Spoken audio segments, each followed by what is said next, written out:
Well, welcome everyone. My name is Ben Rosenthal, for those who don't know me. Sustainable computing is my business. I coach Mac users.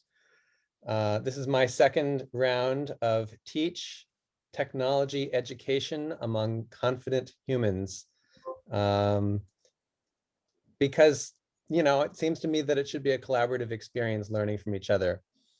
I'm hoping to share some wisdom and insight and tips around organizing photos today on our Macs. Some of you are working with other clients whom you may be able to help with these tips. And some of you are just trying to organize your life. And photos and memories seem to be one of the key elements there. I'll be reviewing some of the key features of photos on the Mac, and doing some demo and shares around how to do it, and some of the hidden things that you might not be aware of. And then I'll open up for questions. But first, we're going to send you all out into breakout rooms a little bit, just for a few minutes to share with a couple of folks something you're hoping to learn today or a question that you have. I'll try to get questions from you directly while we're open for Q&A. And if your question doesn't get answered, feel free to put it in the chat, and I'll follow up later, or you can reach out directly. So Catherine is going to send you all into breakouts, and we'll get started soon. They're back. And they're back. Welcome back, everyone. I'd love to hear from 2 or 3 people who, with a highlight or two of your conversation, and I'd also love to know where you're calling in from. Feel free to unmute when you're ready to share. Well, I won't be shy. Yeah, I won't be shy. I'm actually a disembodied voice here because I'm on a low bandwidth connection. So I'm not doing it. You're not seeing a visual for me. But one of the questions I'm hoping we cover is how to handle, I guess, for the lack of a better phrase, analog pictures. Pictures that aren't captured on our computer or aren't captured on our phones, in terms of digitizing them and also combining them into albums. Great, thanks, Michael. I'll try to talk for a moment about scanning as well. Anyone else? I'm June. I'm in Richmond, California, not too far from Ben. I don't know how to, once I make an album on my phone and put pictures in that album, if I later want to go back and add to that album, I can't see a way that I can do that. Okay, so we'll talk a little bit about keeping libraries in sync between devices. I think everyone in the room we were in, our question could best be summed up as, huh? Because we really want to know how you manage getting pictures and organizing the very basics of where are they exactly, and how do we make sure if they were on our phone, they are on the computer before they're deleted from the phone, and how do we even begin the process of organizing them, and what does it mean to have them on the cloud, and how would you find those? Great, thanks. Yeah. Thanks, Renee. Those are a wonderful set of questions. And I'm yeah, in Washington, D.C. Thank you. Yes. And yeah, I'll talk some about, again, cloud and syncing and where you go to access all of your stuff. And great. Also, I would, this is Daphne from Berkeley. Hi, Renee. Remember me? Hi, Daphne. Yeah, if you could also just start with the very basics. I do have some albums, but the vast majority of my photos are just kind of sitting there. I don't regularly I only put the ones I think I really care about. But anyway, if you would maybe just start at the beginning, just like big picture and things we might not have thought of, rather than all these specific, like, yeah, just do like the architecture and how to set up a decent one for starters.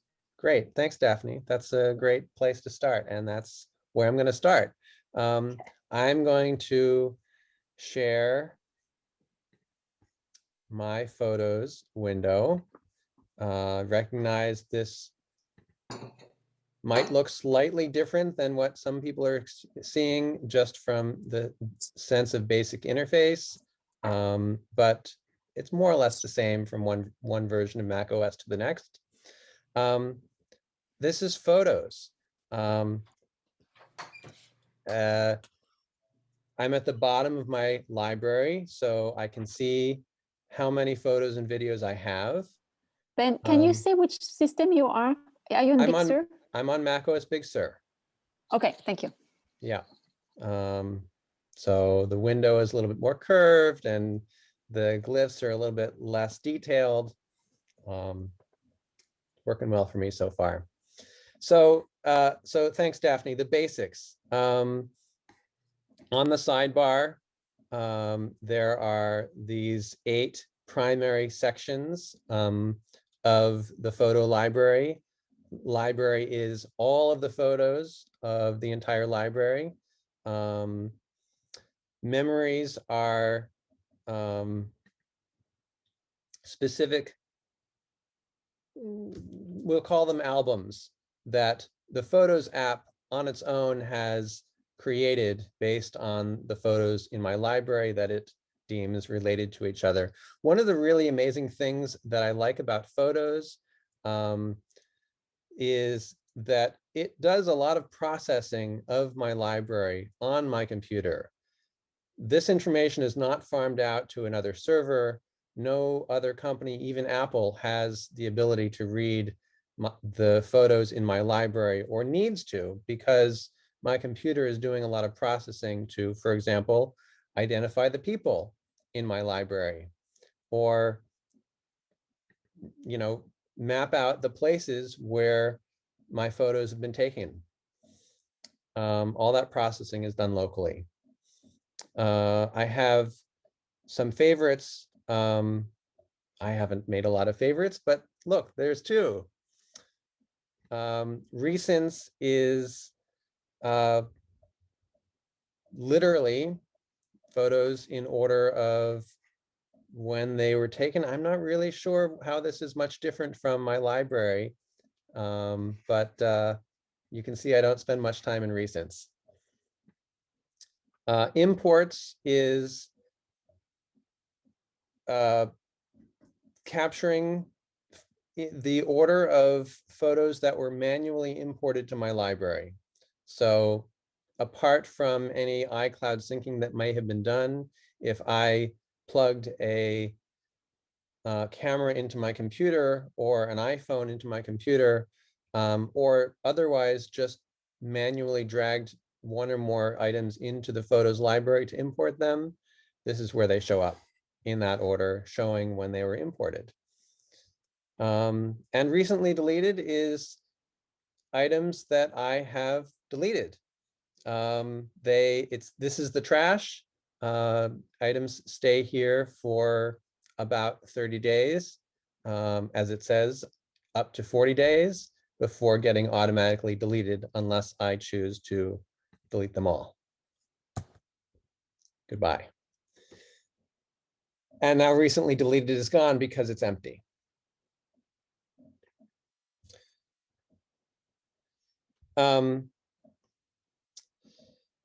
So then there's these albums.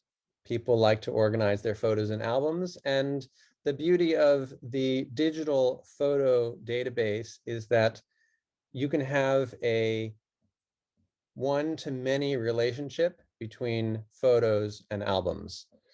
Any one image can be located in any number of albums that you'd like to put it in, without having multiple copies of that photo in your library. So all of these dozen or so categories of photos are treated as a type of album. You can easily, for example, find all of the videos in your library, and I can certainly wonder why I have 3 copies of the video that my parents took celebrating my birthday in December. But other than that, if you have a lot of videos in your library and perhaps you're concerned about storage,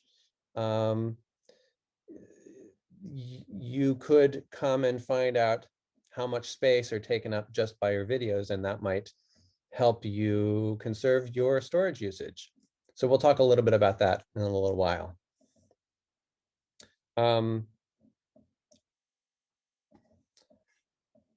My albums is the main area of the albums that you have created. Any of these areas here you can view in the main area on the right just by clicking on a folder, and all of the contents of the folder show up on the right. Makes it a lot easier, for example, to multi-select a bunch of albums that you want to do something with. Whereas you can only select one thing at a time in the sidebar. And I would say another key thing about albums for folks who have used photos for a long time, when your Mac upgraded you from iPhoto to Photos, all of the events that you had in iPhoto, whether intentionally or unintentionally, got converted to albums. So obviously, I, and many of you perhaps as well, have not taken much time to consolidate the albums. I certainly have a lot of events that were simply representations of photos taken on a particular day or in a particular month. And those are not very meaningful to me. But there were a handful of named events that I created that I might want to keep as an album and just not store in this iPhoto events folder, because that's very meaningless to me. So I would say that's the foundation of photos. All of these items are stored on my computer. And I do want to share a little bit about the cloud and the syncing. But I want to break just for a moment to let you digest and see if there are any burning questions. I have one. I never noticed that that events folder, and is totally full of a ton of useless things. Is there any is there any easy way to delete all of those albums? And is there any downside to doing that? There's no downside to deleting albums because you're not deleting the photos that are inside them. You can click on the iPhoto events folder itself, and all of the albums contained in it appear in the main view on the right. And if you don't want any of them, you can select all and delete them.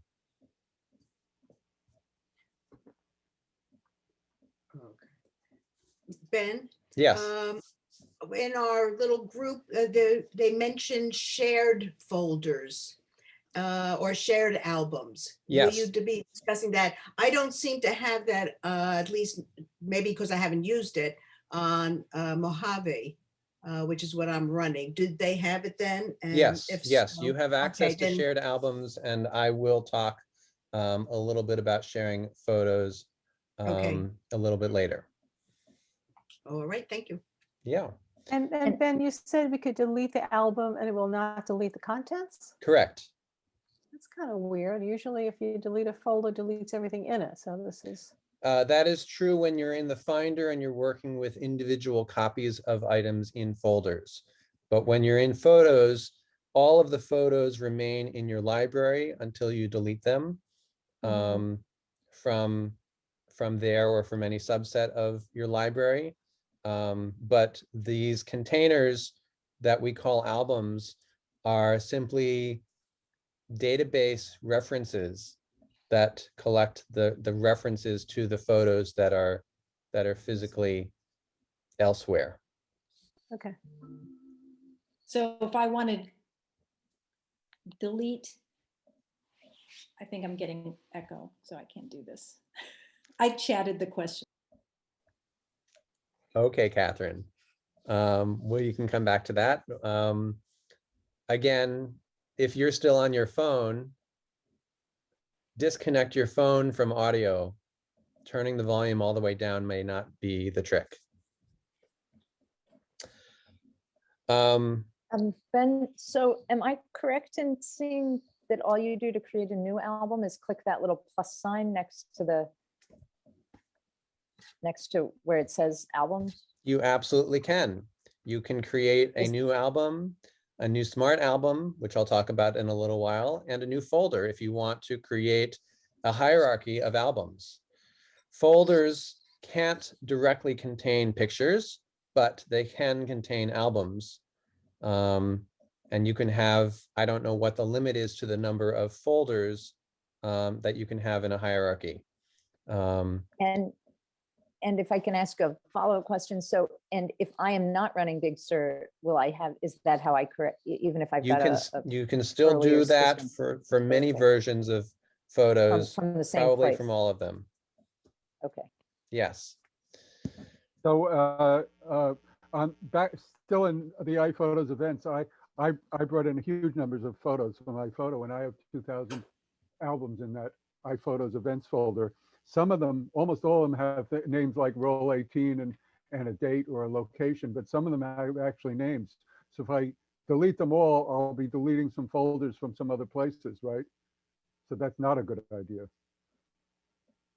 You won't be deleting any albums or folders that are Sorry, not folders, albums. I meant albums. I've got 2,000 albums in there. 2,000 albums in your iPhoto iPhoto. events folder are only in your iPhoto events folder, and you will not be deleting the photos that are inside them.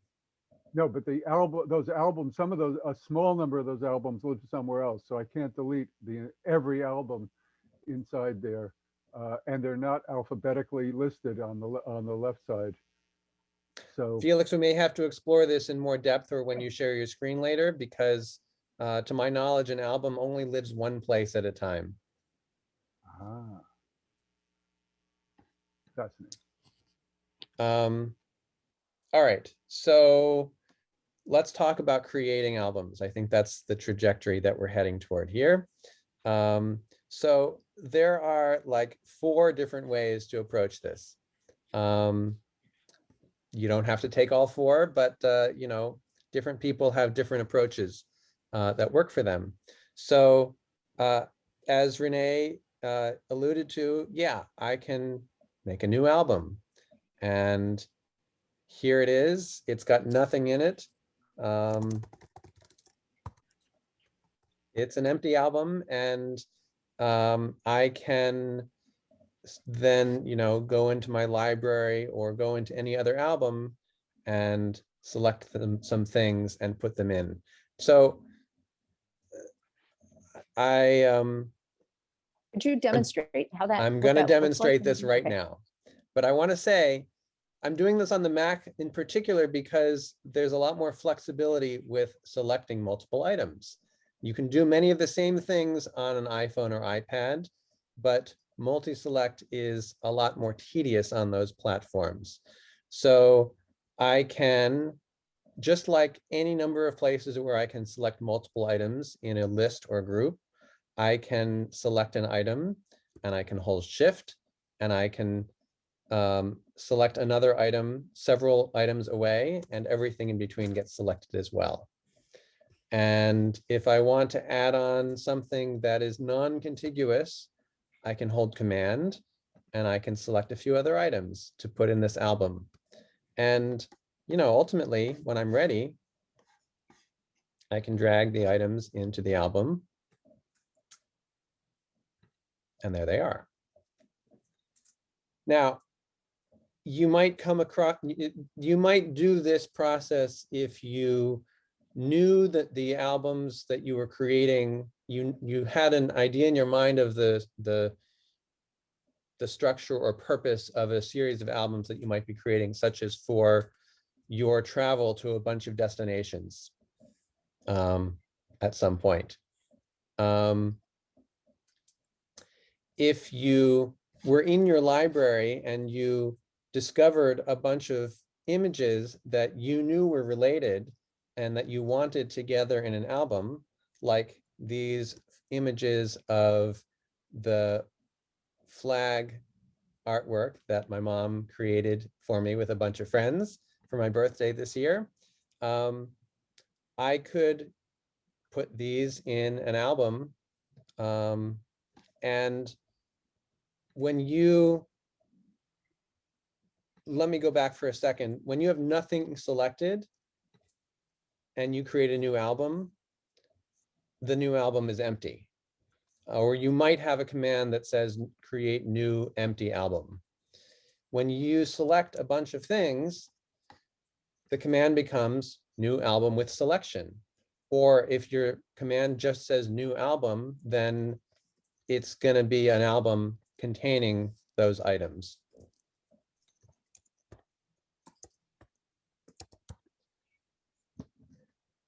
So the two approaches are either you create an empty album or a series of empty albums, possibly in a folder hierarchy, and you put things in them at will, or you select a bunch of photos, create a new album to contain them. And then after that, it's up to you whether you add more things to these albums or what have you. Do those photos remain in your stream at the bottom, or once you put them in an album, they're only found there? All items are always in the library. That is the foundational place where all photos exist.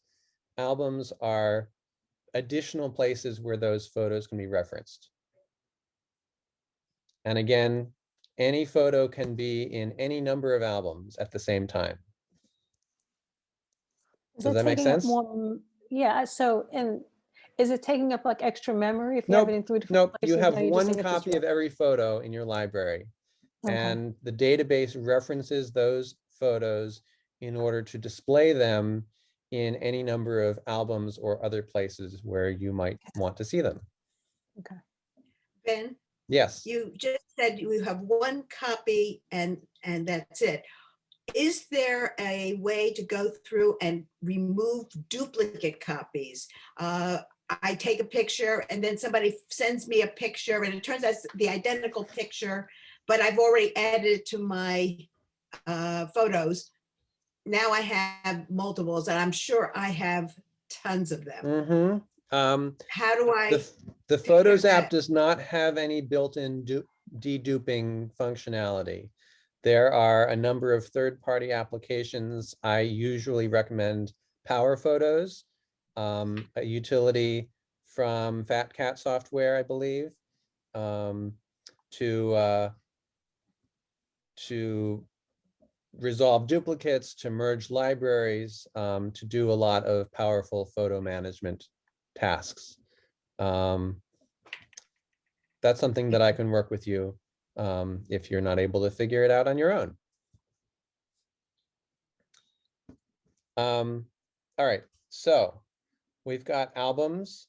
We've got folders of albums, and seeing the albums inside the folder so that we can manage them directly and multiply. What about smart albums? Before I go there, I want to talk a moment about search because it's related. Again, Photos is doing a lot of processing of my photos in the background. The Photos application doesn't even have to be open for that processing to be taking place. But that aside, let's search for, how about lake? Look, a bunch of lake photos.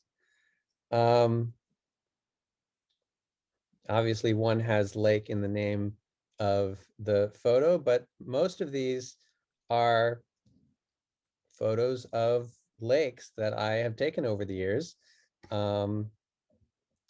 My Seasons of Lake Miriam series that I did many years ago, for example, Photos recognizes that these images contain a lake or something similar to that. So suppose what's that? What did you hit to search? Where did you do that? Search is in the top right corner. Magnifying glass. Got you. I was looking on the left side. Yes, thank you. Yep. Suppose I was an avid photographer, which I am not, and I was, regularly taking photos of lakes and wanted an easy way to capture them in an easy way on a regular basis. I might create a smart album, which is really just a saved search.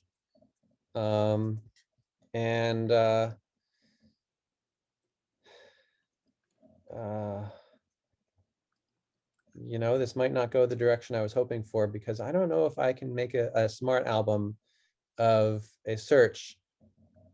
A smart album is more an album that updates based on criteria. And I guess it's not as much of a saved search as a smart folder might be in the Finder, because I have only this limited number of criteria that I can include to create my smart album. So I will not be making a smart album of lakes, but I will share this this other trick that I discovered years ago. I have a smart album called No Album. It shows me in this case, 2,353 photos and videos in my library that are not contained in any album. So if I was very disciplined generally in putting most of my photos in an album of some kind to organize them, then I might say album is not any, and for all items that are not in any album, they end up in this smart album called No Album. And these are the orphans. These are all of the images that have not been otherwise organized, and maybe I want to go back and organize them in some way. And can you do that on an iPhone as well? Is there a way of there are no smart identifying- albums on an iPhone. Okay, that's really cool though. Yeah. Thank you so much for sharing. For sure. Sorry, Ben, could you tell me where you found that again? I was taking notes and I missed that. If you go to the file menu where all of your new commands are and make a smart album, Okay. then you can specify the criteria that you want to be satisfied by the images that appear in that smart album. Got And it. then Thank smart you. albums automatically update as your library changes. Great. Thanks. All right, let's talk for a few minutes about sharing photos. That's been a hot Just on topic. that, I'm trying to do it as a no album, smart album. So photo is not, and then what's the last? Any. It- Do you have there's a no- choice of any album at the top? No, Huh. I've got favorite, hidden, edited, raw, HDR, video, a bunch of other things. No word any. And I'm not using the latest system. Oh, well, I've had this smart album since before Big Sur. So your condition, your criterion is album. Let's see. The following condition: photo is not. No, it's not photo. You want album. Album is not. Any. There it is. Oh, got it. Okay. Great. Thank you. All right, sharing. So I think the prerequisite here probably is that you have shared albums turned on in Photos. So if you go to Photos Preferences, I recognize you're not seeing this window right now, but nonetheless, if you go to Photos Preferences and you click iCloud, make sure Shared Albums is checked at the bottom.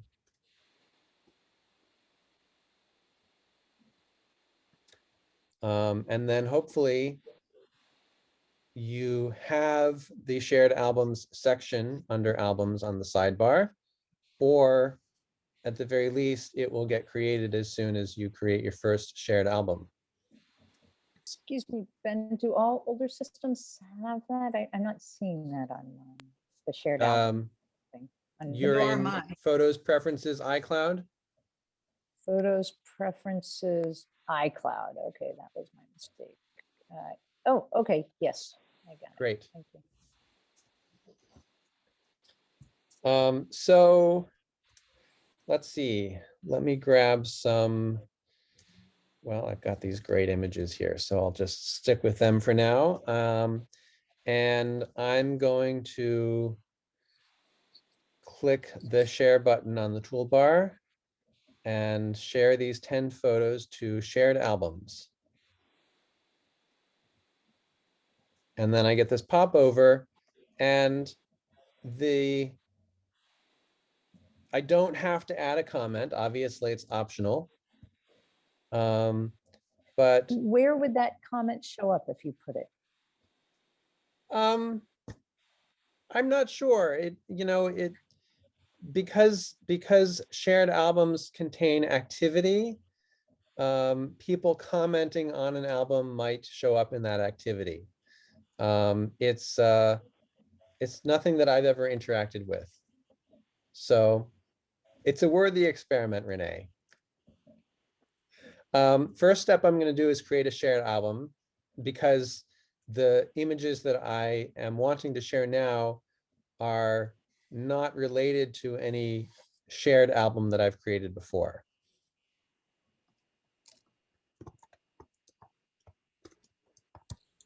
Now, the second step could be to invite people to this album. And the key here is people that you invite to an album must be Apple users.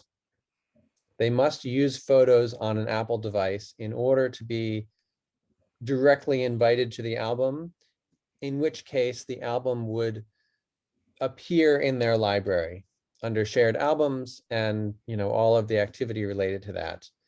You don't have to do that.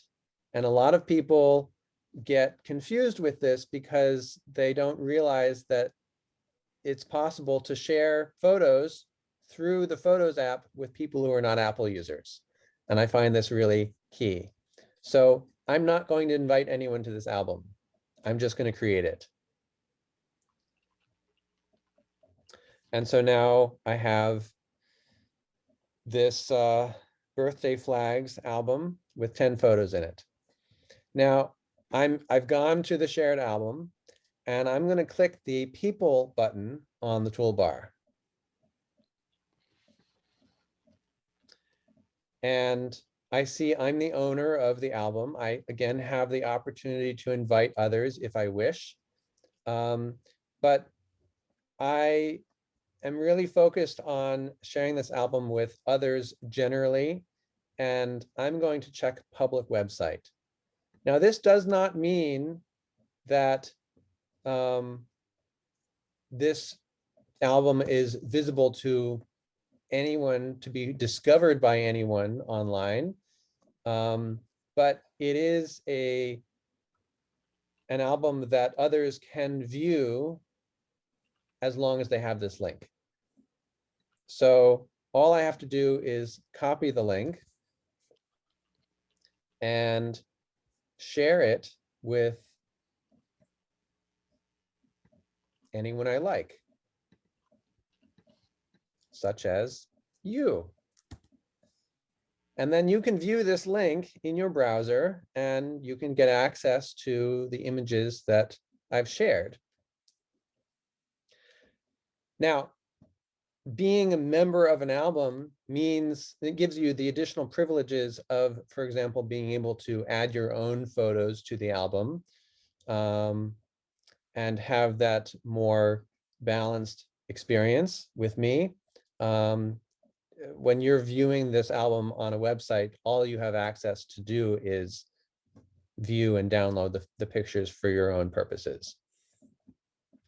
So there's certainly benefit to having friends and family or others in your network who are also Apple users with whom you can share albums. But you by no means have to use other methods to share photos with non-Apple users or with people in general, regardless of the device they use. I find this a lot easier for the pictures that are already in my library than reverting to email or Dropbox or text messages and any number of other services, as well as all of the duplicates that get created along the way.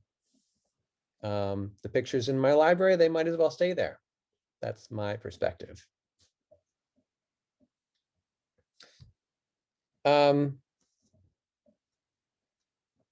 Burning questions? And I'm going to open it up more broadly very shortly. I have a question. If I delete photos from a shared album, will that delete it from the person who I've shared it with? If you have invited other people to view your shared album and you deleted a photo from a shared album, then that person will no longer be able to see that photo in that shared album. Correct. You saved it maybe to somewhere else. Exactly. Thanks. Yep. And can you do this with videos as well? And how big of files can you do this? Is there I a don't know limit? if there's any limit to the size of a photo or video that can go into a shared album. As far as I know, the sky's the limit. Great. This is wonderful news. Thank you. Ben, I just created a shared album, but I created it and just named it. There was no photos at the time. And then I went to one of my folders and highlighted 5 of the pictures and dragged them into the shared album, and they won't go. They look like it's working, but my shared album is staying 0. I think in some older versions of macOS, it takes more time for the photos to get uploaded to iCloud. Shared albums is a function of iCloud, which is why we went to Photos, Preferences, iCloud to turn it on, some of us. So it may take some time for the photos to get there. They're there now, and I've got 2 or 3 copies of them because I kept trying. Okay. There you go. So it's just a timing issue. Okay, thank you. I've found that Big Sur is a lot more efficient at getting the photos there into the shared albums than previous versions, for those who care. All right. I want to cover scanning, and I think I still need to cover a little bit about iCloud. Let's talk about iCloud first. So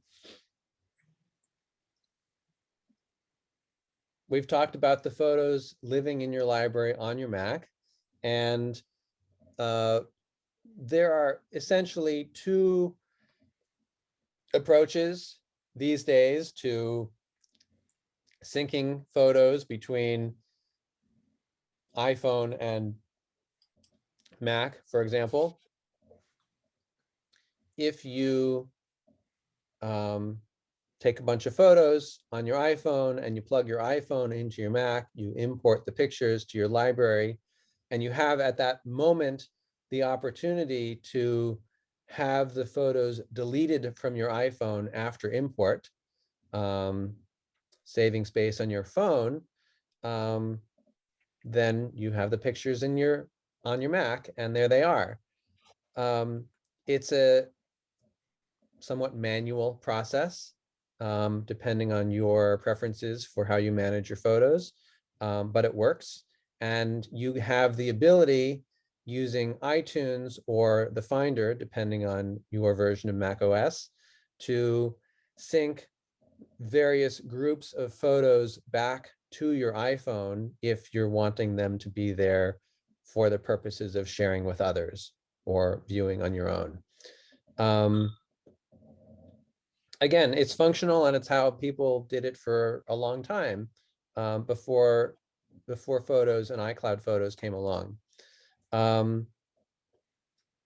If you are using iCloud Photos on your Mac and your iPhone at the same time, your iPhone, when you capture pictures and you're on Wi-Fi, those photos get uploaded to iCloud. And your Mac, when it is awake and on Wi-Fi, those photos get downloaded from iCloud onto your Mac. And the idea is that your library is fully kept in sync among your devices and with iCloud. And you don't have to go anywhere special to access the iCloud photos. You just open Photos on whichever device you're using. And there they are. And the only concern for some people on a budget is perhaps the need to pay for iCloud storage. So, if that's a concern, then you can take the manual approach of importing photos from one device to another, and that works. For the convenience of everything staying in sync and your library not taking up too much space on your iPhone that has limited capacity, iCloud will take care of you. Because even with your entire library stored in the cloud,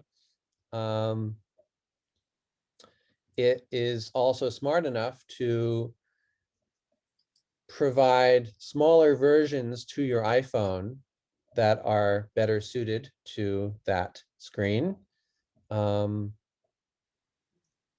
that take up less space. And then if you want to edit a photo on your phone, for example, your phone will download the original from iCloud for the purposes of editing. And then when you're done, the changes get uploaded and you again have a smaller version delivered to your phone for storage. Do you have a choice about small or large? You have a choice. If your phone has the capacity to store your entire original full resolution library, then it will.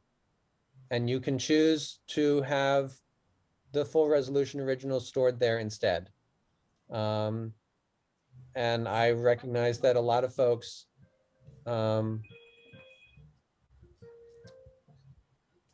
have phones these days with more storage capacity, and that works fine. And if you have less capacity, then having optimized versions on your phone works well. You don't have a choice on a photo by photo basis. It's all or nothing. It's all or all. I think that's how it works. Ben, Yes. I know that we've discussed this before, and you know how large my library is, but the iPhoto events, although they're in an album, are they also included in the library? So they're all photos that are in albums are in your library. okay. And okay. even photos that are not in albums are also in your library. Right. But the photos that are in your neighbor's library down the street may not be in your library. Okay. Just always clarifying. Yeah. Thanks. I'll share for Michael's benefit a brief word on scanning, although I don't have access to a scanner personally right now, so it's difficult to demonstrate. But for all of those analog photos in those physical albums that you've had for eons,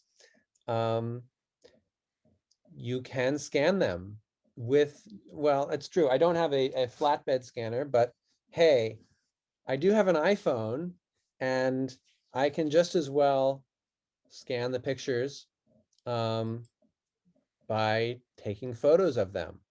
And I would say it's ideal if you have way to steady your phone above a surface.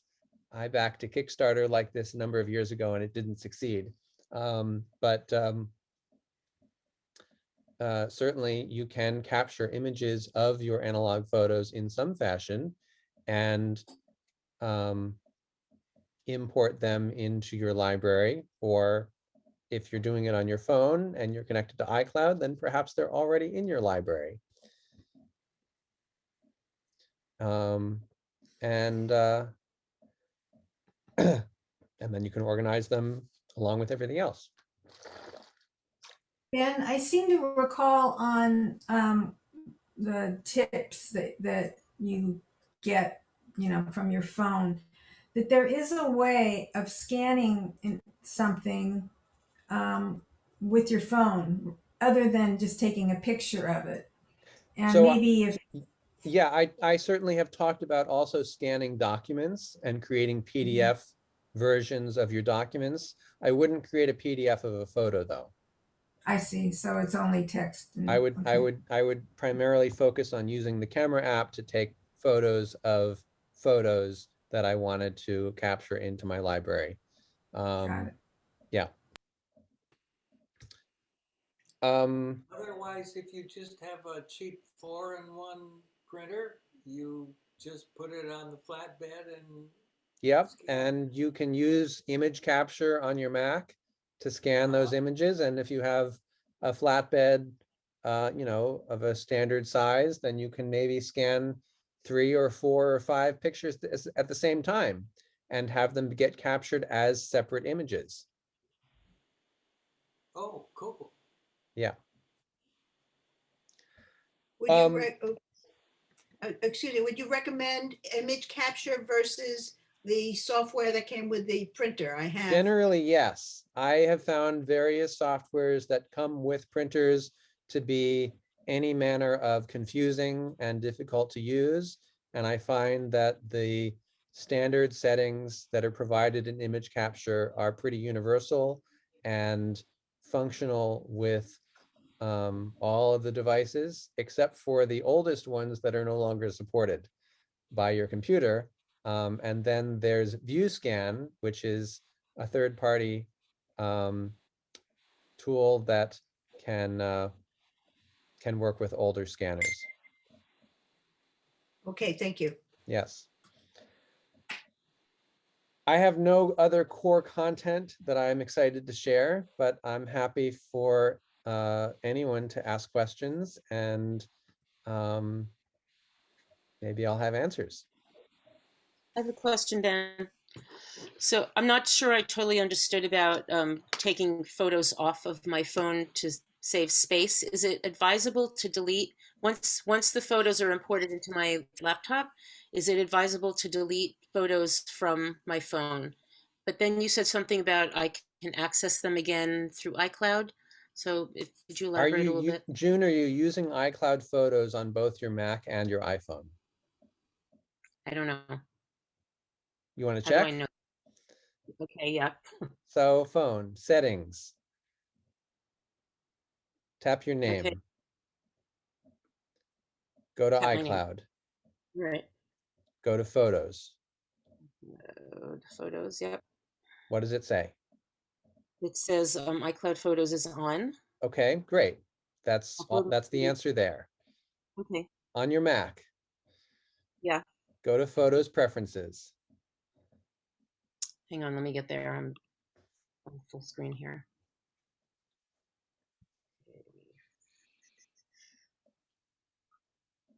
Photos.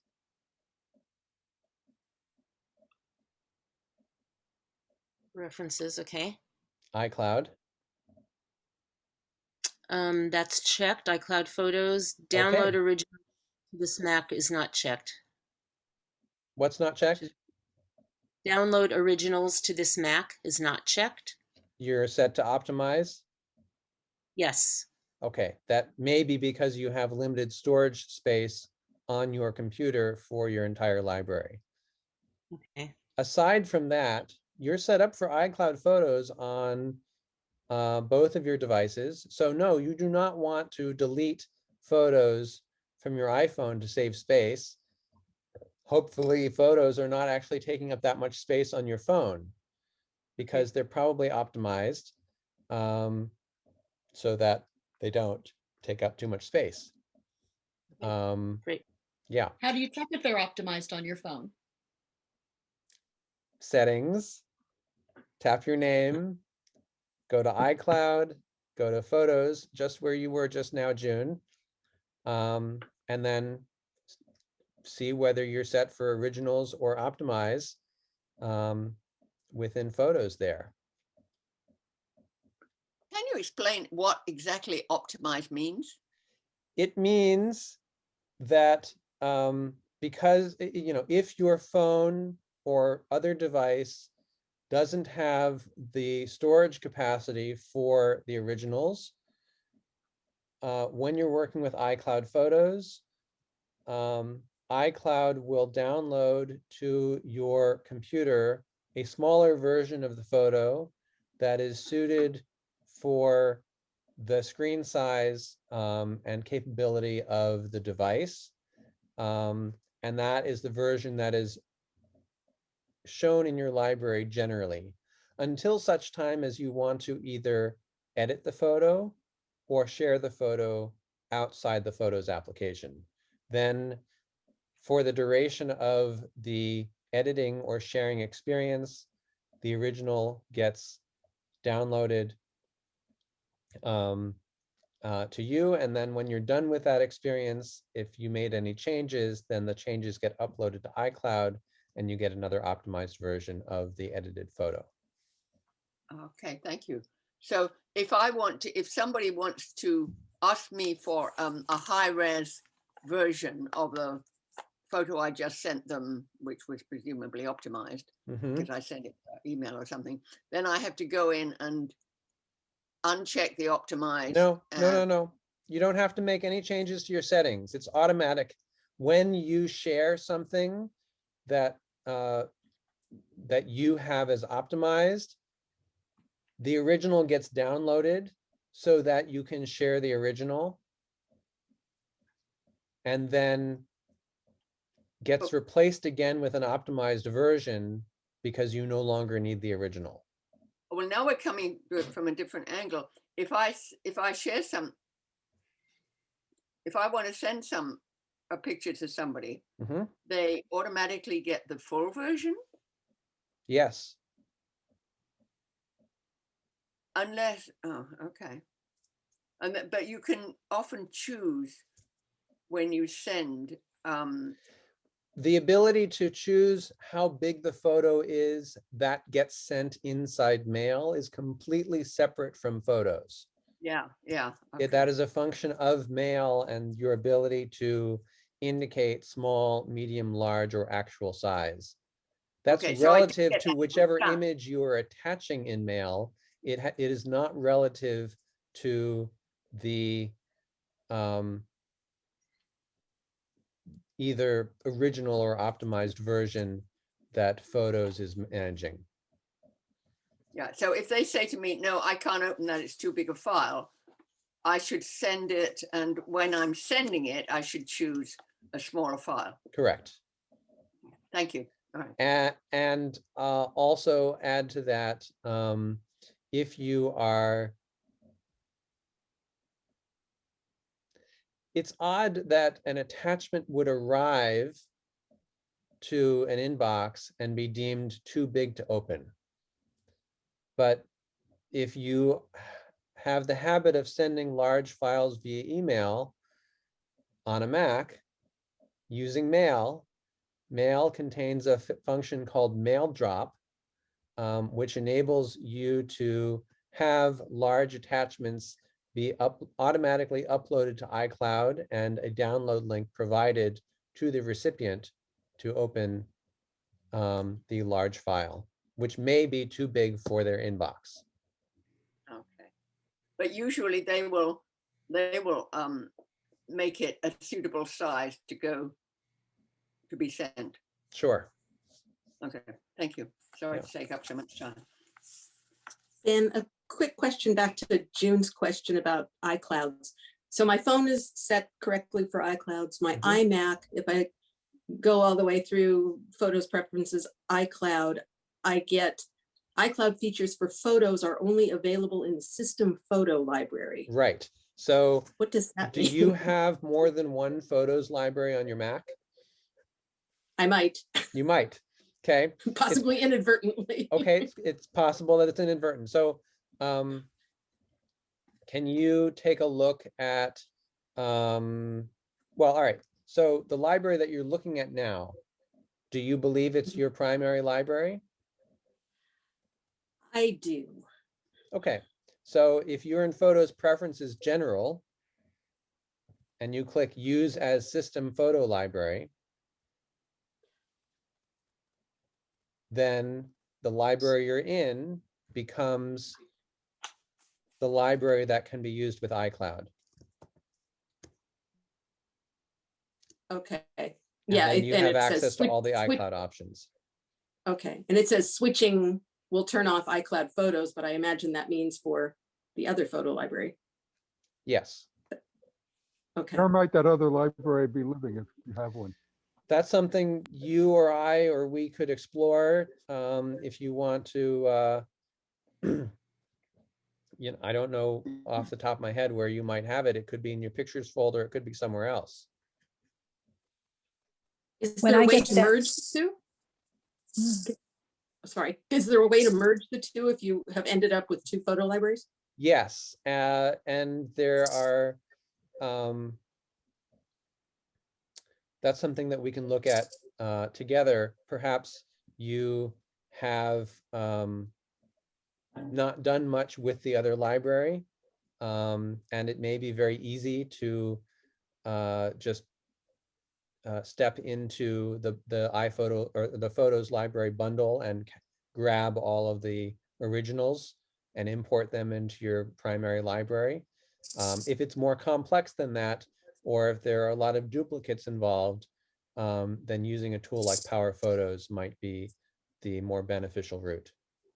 Okay, thanks. Yeah.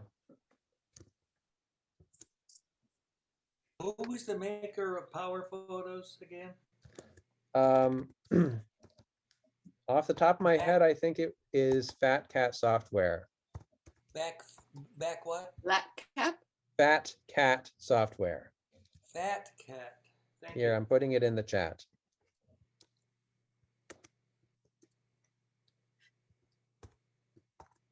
My question is, how big can you have a library and how many gigabytes? I see people, they have 3,000 videos. They're just extreme. It's pretty extreme to far have can you go? 3,000 videos. And yes, that we know can cause a library to be enormous. But I know some people who have very large libraries. Sargina, can I call on you and can you tell people how big your library is and yet it still works? If I recall correctly, it's like 180 gigs. But maybe that's more extreme. It's okay. Certainly a lot of professional photographers are going to Lightroom, but Photos still works well for people's personal photos, and I like the interface better for how things get organized compared to the responsibility of doing the organization in the Finder a little bit more with folders. But to each their own. And you didn't cover tags at all, did you? Or keywords? Keywords. I did not cover keywords. I like those. I use those a lot. I have clients that I have some clients who do art, painting, sculpture, etc. And we use keywords to help tag the photos so that we can create catalogs of their work. Nice. Yeah. And we use smart albums more than we use regular albums because we're constantly just reorganizing things. That's wonderful. Where is the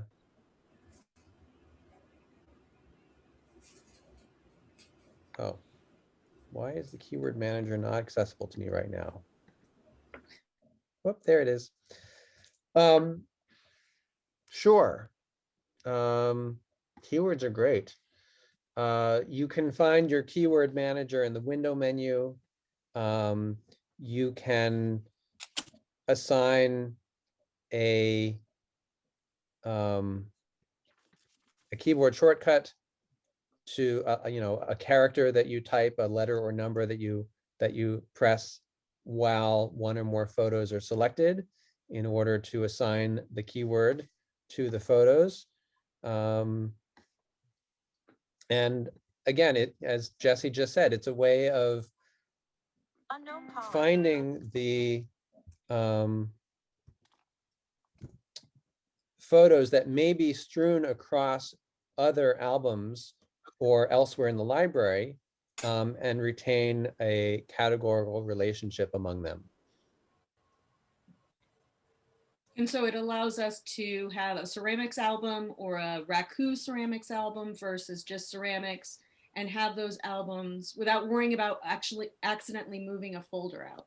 But if you do use keywords, use the keyword manager window as much as possible to select the keywords, because Apple has this really bad habit that if you freeform type it in the get info window or the info window, it will create new keywords just because you used a capital letter or you used an S, and then you end up with some keyword cleanup. Yeah, nice, good tips. It seems like you could use keywords for, like, as an organizer, before and after pictures. I have albums for different clients, but then if I wanted to gather before and after pictures to do a slideshow, if I tagged them that way, I could then grab them all together, right? Okay. That sounds like a great use case, Catherine. I would recommend, if you wanted to do that too, that you might, with the groups of before and after in an album, assign them a project name or something, so that you could do, before afters this project. So you had the before and afters that go together when you're doing. Yeah, or you do by clients, because you might see clients 3 months after and then see the after or how it changed. I would do by client, and also you could do both. You could do many, many different ways at the same time. Totally.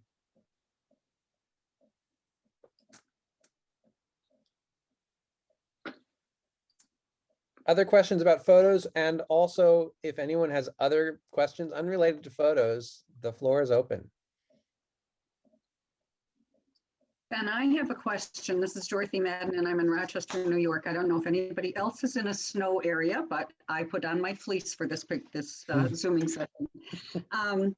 You mentioned taking a photo of a photo rather than scanning. When I've taken a photo of a hard copy photo, glare is a major problem, no matter where I put the photo. I try to take it out of direct light, daylight. It just has a glare because the pictures have been developed with a shiny surface. Any suggestions? I don't have any suggestions off the top of my head. I would caution you against placing the photo where it's going to get glare from the snow outside. But other than that, any other tips in the room? Kind of diffuser? I find that really difficult. It's really a skill to take a good picture of a hard copy photo. There's glare, you get your own shadow, you can do all sorts of things. Be careful. It's not that easy. But Ben, were you saying you can take a picture on the phone? That's what we're talking about right now. A picture on the computer. But before we walk away from the phone. No, you'd have to use your phone to take a picture of a picture on the computer. Can you do that? Yes, you can do that. But don't you lose quality? No, because you're still using your phone to capture the photo. You're just using your computer as a remote control to press the capture button. So that might be an easier way. The computer screen is not so affected by light and glare. No, you're not using the computer's camera. You're using the phone's camera. So the glare is, I know, but Wait. but where you're showing it, what you're taking the picture of is on the computer, right? If you're going to take a picture off the computer, you probably want to use the Command Shift 5, which I can't even remember the name of the function it is. Taking a screenshot. screenshot. I of think an it's just called capture. Yeah. Yeah. All right. But For taking, But- for taking photos with your camera, I found an app called PhotoScan is very good because if you don't use that, you have to make sure that you put your lens right over the center of the Yeah. picture to try to get less distortion. But PhotoScan, you take the picture and then it sends you to the four corners of the photo to take another photo, and then it maps it all and it gives a very high quality photo, but the color values are not very good. Oh, nice. Well, thanks, Felix. That's Name of And that you app? can scan a document that way too when you're in a hurry. right. Yeah, there are different apps you could get, but I think you should still go to a scanner. The scanner will give you something better. But Mhm. if you want to do this fast, I put in a chat different apps where you could do that. Great. And then definitely do it with an app. the Google Scan will definitely take out the glare because it takes 4 pictures and it puts it together. Interesting. Cool. Quick question. I heard Command Shift 5. I use 3 and 4. What does 5 do? 5 was introduced in Mojave. Okay. It gives you a bevy of screenshot tools in an overlay on the screen that you can use to select among whole screen, selected window, selected portion, as well as doing screen recordings of either the whole screen or a portion. And there are also additional options about where the file gets saved, whether you start with a timer, whether you're trying to capture audio through a specific microphone, and some other options. Okay, thank you. Lots of people use it to record their yoga classes to do later, now that everything's on Zoom. So you can actually record the whole class without having access to the Zoom recording. Correct. Aha.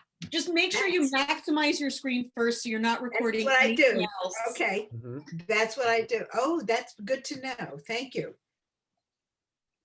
You have to have huge files then. It takes a lot of space, no? Yeah. It takes a lot.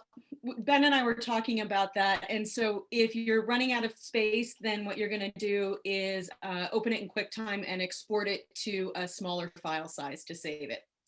So good. that's the one challenge, yes. Yeah. Okay. Or get a lot of iCloud storage and optimize your iCloud storage on your computer by having everything stored in the cloud and just visible from your computer. True. How do you know how much cloud storage you have? I know I am paying a little bit for extra storage, but I have no idea what that size is. Go to System Preferences, go to iCloud, or if you're on Catalina or Big Sur, go to Apple ID. I'm on iCloud, I know. okay. And look at storage. And look at storage. The iCloud drive is not clicked on this. That's Do I not need what look at iCloud storage at the bottom. Oh, at the bottom. Oh, I see it. Oh, okay. Oh, I'm getting close to max. I have 50 gigabytes and I'm working my way up that line. All right. Okay. Very good. And, I can. and iCloud storage can be shared among a family, right? If you are in an iCloud family, then yes, you can share storage. Storage plans of 200 gigabytes or larger can be shared in a family. And a family is defined as? You can put multiple, you can invite up to, I think up to 6 people, 6 Apple IDs can be in an Apple family. Okay. We for the don't have to purposes- share contacts or anything like that. You It's don't have just- to share contacts. You So automatically Jerry and get I it. could do it. You and Jerry can do it. You can have a shared family calendar if you like. But it also means that purchases are shared on one credit card. Ah, So that might not be a solution for you and Jerry. right. Okay. Yeah. More designed for a household. Got it. Okay. And this is probably a dumb question. It's all coming through the same router, right? It's coming through the same what? Router. What is? Your various different iCloud passwords that are sharing, doing family sharing. I'm not clear on the relationship with the router. The router is related to your internet connection. Yeah. Well, my family is in another city elsewhere. I was just wondering if we could combine that. That's what we were talking about, not in the same household.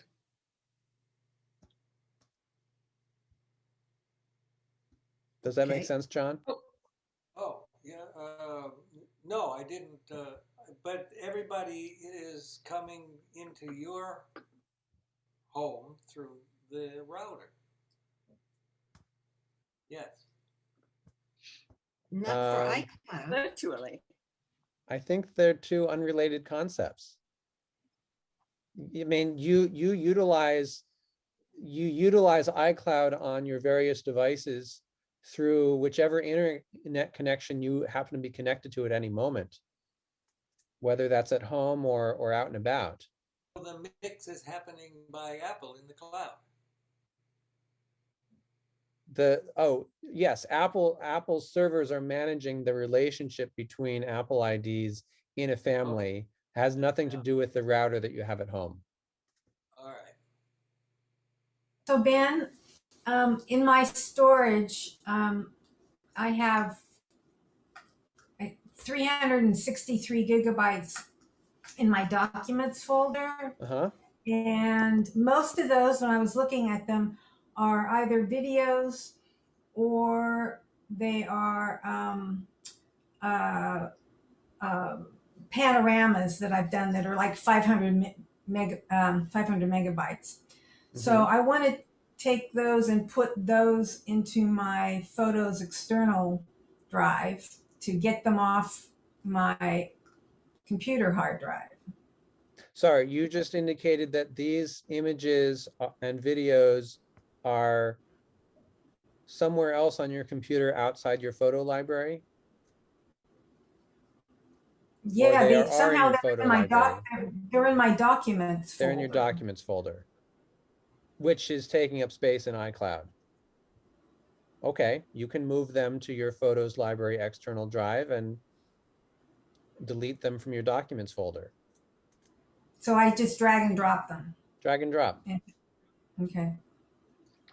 Ben, I have a question about if you have an optimized library on your computer and then you have Time Machine on an external hard drive. Because your photos, if they are optimized, you can't copy them, right? You are not backing up the originals with Time Machine. That is true. Right, so that doesn't really matter what you're doing because you can't, it doesn't work that way, right? Right, so if you are, if you have limited storage capacity on your computer, and maybe that's the reason that you're optimizing your photo library, then I recommend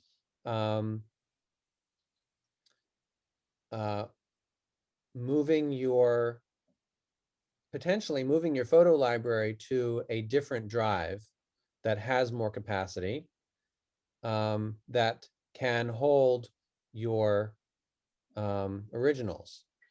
Right, so that means I have to disconnect it from my computer, create a new library and populate, because I still can't copy it, right? Because it's not the original. Well, right, I mean, you can create a new empty library on an external drive. You can make it your system photo library, and then have it automatically populated with, and then change your setting to originals. Right. with iCloud Okay. Photos and have it populate with the originals. If you're on Right. if you're on a laptop and you Mhm. need the ability to go places with your whole photo library, then you may want to have that external drive with originals be connected to a separate user account on your Mac that you sign into periodically to sync up your library with the originals. And one way or the other, you want that drive to be backed up with Time Machine in addition to your the rest of your computer. Right. Okay. Okay. Thank you. Yeah. It gets complicated when your photos are too big. It gets, Correct. No matter what. Correct. And Creates problems. obviously, how old is your Mac? Well, 2013, and I think like I'm still with Mojave. I'm gonna update to Catalina, and Yeah. after that, I think I can't do Big Sur, right? Do you have an early 2013? I think I'm not sure. Late, maybe. Okay, if it's late 2013, then it supports Big Sur. Okay. No rush to go there, but also there is the option of upgrading the storage capacity of your Mac. I could, but I think I need to buy a new one soon, so Yeah, maybe I'll wait. Right. Got it. That makes sense. So Ben, if you create a separate user to put your photo library on that, doesn't that still take up all the same space? Yeah, but we're talking about not having the storage capacity on the internal drive and Right. tying the library on an external drive to a separate user account so that you can still have the optimized library in your main user account so that when you go places with your Mac, you have it. Right. But that doesn't, but you're just, Temporary.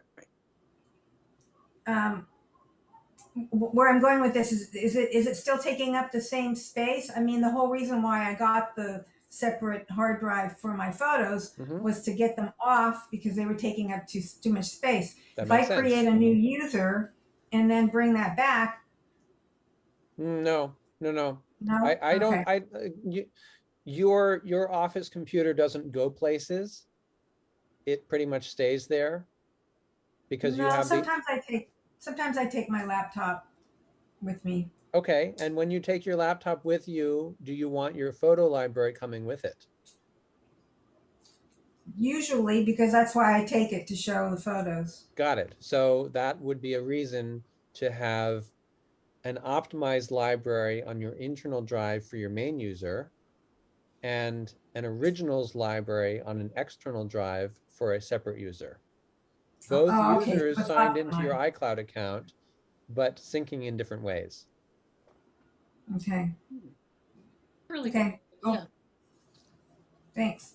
Say again, Jesse? That's a really good idea. Cool. Because that is the problem. You've got everything in the library, you've optimized it, you've got no other backups. Right. You've got Backblaze or whatever backing up your computer to make sure everything's secure, but if there's nothing, no full photos on your computer, you're not getting that backup.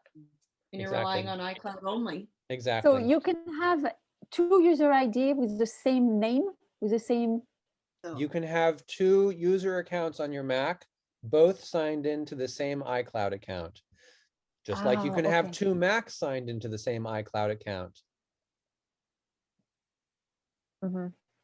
I just need to buy more computers. That'll be the solution. Right. It's easier to think through. And quickly, how would you set up a new user? System preferences, users and groups, add a new user. A quick question, just out of the ordinary. Why do you have a second sign-in as you? We've done many Zoom groups and that's not happened before. Is there a benefit to that? Are you doing something that we could be utilizing for some reason? I'm recording the meeting on a different computer. On a different, that's why. Okay, thank you. so that I don't tie up the performance capability of the computer that I was screen sharing on and looking at everyone. And I really just wanted the speaker view in the recording. And I think I'm recording on my computer and not the cloud, although it's not clear to me at the moment. Okay, okay, thank you. Another reason to do that is if you're at a meeting and you have two computers next to each other, which is what I have, and you want to be able to do various things at the same time. If one screen is devoted solely to your Zoom video account, then the other one you can be doing other things. The Right. downside is that if there's something on chat, you might want to use the computer if you have an external screen, which is what I have. I have three screens. I have a computer with a second screen on. If I use Zoom there, then I can click on something on the chat and still have the full experience. And then the other computer can be for other purposes. Right. Okay. Good tips. Yeah. Just remember, so if you're ever logged into two accounts, the same meeting twice, only connect to audio on one. Mute is not sufficient. Correct. Yeah. And even more key, if there's an iPhone or iPad in the mix on Zoom, disconnect it from audio in the Zoom meeting. That's different from just muting. How do you do that? If you are, again, if you have joined a meeting on your iPhone or iPad, and you tap one of the buttons at the top for managing your spot in the meeting, there's an option to disconnect from audio. Got it. I don't tend to use the phone for that. Or if you are joining the meeting fresh from Zoom, not clicking a link, then you have the option on the join screen to not connect to audio. But why would you do that again? Well, so I do this regularly for my networking meeting where I manage the slide deck. I run the slides in Keynote on my iPad, and I also run the meeting on my Mac for the purposes of seeing my colleagues. So again, I'm splitting the performance capability among multiple devices, and the iPad serves just for the purposes of the slides. So I have the freedom to see everyone on my computer screen, see the shared screen that's being shared by the iPad, etc. It's a lot easier than the experience of managing a screen share from another application at the same time as I'm trying to be in a meeting. But how do you log into Zoom on two devices at the same time? Usually it says, "Oh, I'm logging you out of this device because you're logged in somewhere else." I'm not logging into an account. I'm just joining a meeting. I get it. So Ben, you mentioned QuickTime earlier about using the Command Shift 5. I opened up a video I took on my iPhone back in 2012 of my mother, and for some reason it's only giving me audio and not the visual. Huh.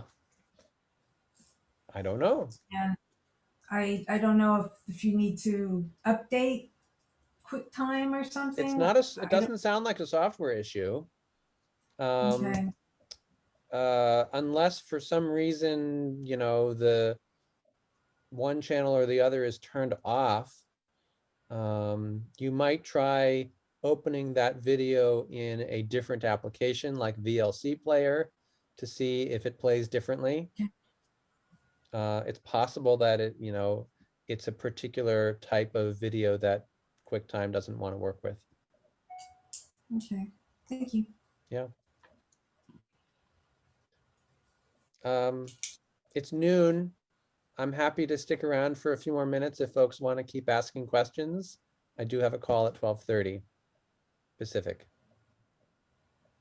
Well, I would like to take the liberty of saying that you are a coach in your email address, and you might want to add to that counselor, because I feel like this is a group therapy for people with Macs. and I think it's wonderful. Thanks, Felix. Appreciate that. Yeah. Very useful, Ben. Yeah. No, this is great. Thank you. Yeah. I've had all that my brain can take at the moment. So You're not So alone there, John. I have a question, and I think I understand because you're taping. I see your picture twice. I see your picture, and then I see your face. Yeah. That's because you have two computers and you're recording.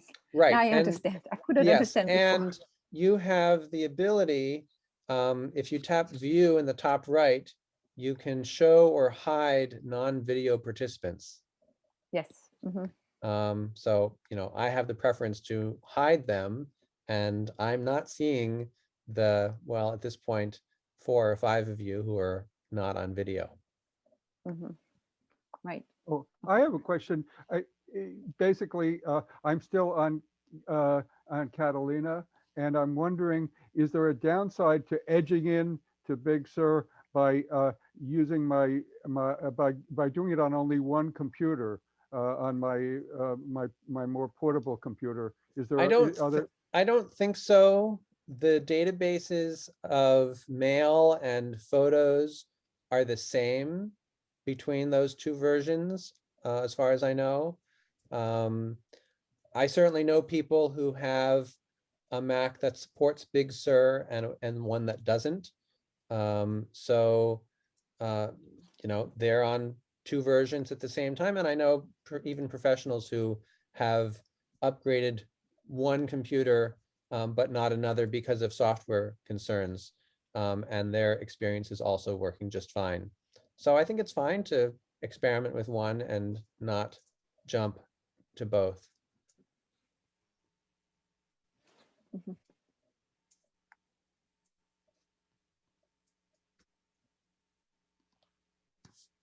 Ben, I'd like to hang in a few minutes afterward just to kind of go over my issue that we've been dealing with.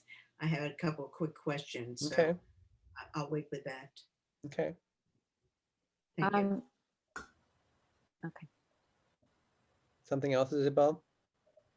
Yeah, I wanted to say, if you want me to teach you how to do the iPhone, I could do this another time. I have some tip for you. Oh, I appreciate that. Yeah. Yeah, we'll do this another time. Yeah, email me. Let's schedule something. Yeah, okay. All right. Well, thank you, Ben. I'm going to say goodbye. Thanks, Sargina. Appreciate it. It's been very informative. Excellent. Bye, everyone. Bye, Sean. Bye. Bye. Bye, Isabel. Bye-bye. See you, Felix. Thank you very much, Dan. I appreciate all your advice and information. Sure thing, Dorothy. Thanks for coming.